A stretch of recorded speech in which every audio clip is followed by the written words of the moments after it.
MLA ఎన్నికల్లో పట్టభద్రులు ఆలోచించి vote వేయాలని కోరారు బీఆర్ఎస్ వర్కింగ్ ప్రెసిడెంట్ కేటీఆర్. నల్గొండలో ఎమ్మెల్సీ ఎన్నికల ప్రచారంలో పాల్గొన్న ఆయన కాంగ్రెస్ అభ్యర్థిపై విమర్శలు గుప్పించారు. ఓవైపు గోల్డ్ మెడలిస్ట్ను బీఆర్ఎస్ తరపున ఉంటే మరోవైపు కాంగ్రెస్ తరపున క్రిమినల్ కేసులున్న వ్యక్తి ఉన్నారని విమర్శించారు. చట్టసభలో పట్టభద్రుల తరపున గళం విప్పేందుకు గోల్డ్ మెడలిస్ట్ కావాలా, 56 కేసులున్న వ్యక్తి కావాలా అనేది గ్రాడ్యుయేట్స్ ఆలోచించుకోవాలన్నారు కేటీఆర్. తమ్ముడు రాకేష్ రెడ్డి గారికి కేసీఆర్ గారు అవకాశం ఇచ్చినారు. ఇప్పుడు కేసీఆర్ గారు అవకాశం ఇస్తే మీ దయ ఉంటే రేపు గ్రాడ్యుయేట్ ఎమ్మెల్సీగా మీ తరపున గలం విప్పుతాడు. మరి వాళ్ళ అవతల వైపు ఎవరున్నారు? కాంగ్రెస్ పార్టీ అభ్యర్థి ఎవరైనా ఆయన ఎవరో మీకు బాగా తెలుసు.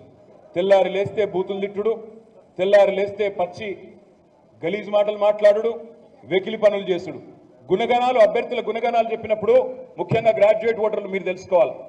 ఇటు దిక్కేమో మంచి బ్రహ్మాండమైన గోల్డ్ మెడలిస్ట్ ఉన్నాడు రాకేష్ రెడ్డి, ఇంకో దిక్కేమో మీ మెడలో ఉండే గోల్డ్ గుంజుకునే బ్లాక్ మెయిలర్ ఉన్నాడు. మరి కాంగ్రెస్ పార్టీ నుంచి ఆలోచించుకోండి. దందాలు చేయడం నేను అంటలేను, దందాలు చేస్తుండవు ఉత్తగానే అంటలేను, అకారణంగా అంటలేను.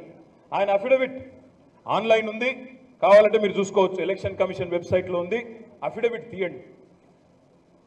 తీన్మార్ మల్లన్న అఫిడవిట్లో ఆయన రాసుకున్నాడు 56 కేసులు ఉన్నాయి ఆయన మీద, క్రిమినల్ కేసులు 56. ఎట్లాంటి కేసులు?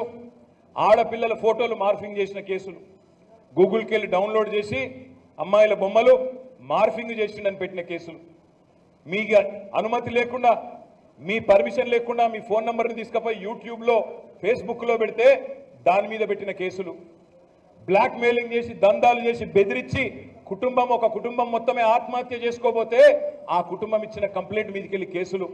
మొత్తంగా చూస్తే అద్భుతమైన చరిత్ర.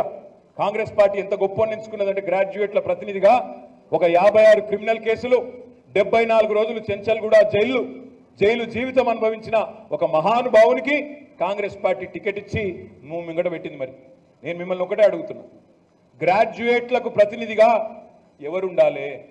ఒక వైట్ కాలర్ వర్కర్ ఉండాలనా, ఒక బ్లాక్ మెయిలర్ ఉండాలనా, ఒక గోల్డ్ మెడలిస్ట్ ఉండాలనా, లేకపోతే ఒక క్రిమినల్ 56 కేసులు? ఈ వీడియో మీకు నచ్చినట్టయితే లైక్ చేయండి, 10 మందికి షేర్ చేయండి. అలాగే కామెంట్ల రూపంలో మీ అభిప్రాయాలను మాతో పంచుకోండి. Nationalist hub group of channels ను సబ్స్క్రైబ్ చేసుకుని తెలుగునాట జాతీయవాద జర్నలిజాన్ని ప్రోత్సహించండి. ఈ వీడియో కింద ఉన్న బెల్ ఐకాన్ పై క్లిక్ చేయడం మర్చిపోవద్దు.